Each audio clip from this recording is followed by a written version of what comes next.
Hello, my name is Cheyenne Harvey, and today I'll be speaking about my thesis proposal on the impact of adverse childhood experiences on the development of reckless behavior in adulthood. The focus of this study is to investigate the criminal offender overlap, but there is a problem, there is a gap in the literature that I hope to fill by conducting this thesis. And the goal for this is to examine the relationship between adverse childhood experiences or trauma and reckless behavior in adulthood. So I will be using life course theory or perspective in this thesis to examine the developmental trajectories of individuals throughout their lives. And this directly correlates with ACEs, as adverse childhood experiences can set a negative trajectory in adulthood. The methods I will be using for this is a quantitative study.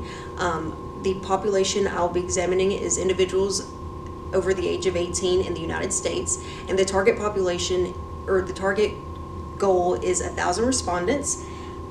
And the approach I'll be using is a prolific survey in order to identify patterns between childhood trauma and adult behavior patterns. The data analysis plan I'll be using is correlation and regression in order to test the strength of the link between ACEs and behaviors, as well as identifying which specific ACE categories correlate with the adult reckless behaviors. And as you can see there is a graphic on how I'll be conducting this data. There are two sets of independent variables I'll be using, the first being the ACE questionnaire by Folletti et al. 1998, as well as a subcategory of 10 questions that I came up with to further investigate the gap in literature. The dependent variables I will be looking at is substance misuse, driving risk, and impulsivity.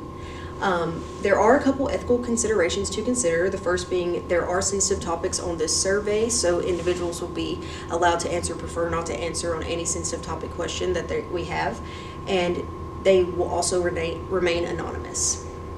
A few implications I plan on seeing throughout this study would be early intervention and prevention strategies such as community or school-based programs, as well as trauma-informed care, so identifying and treating the underlying trauma rather than just the symptoms. A couple next steps for this thesis. This survey has been fully funded, so data collection comes next, as well as thesis completion and submission to a peer-reviewed Q1 criminology journal. Thank you.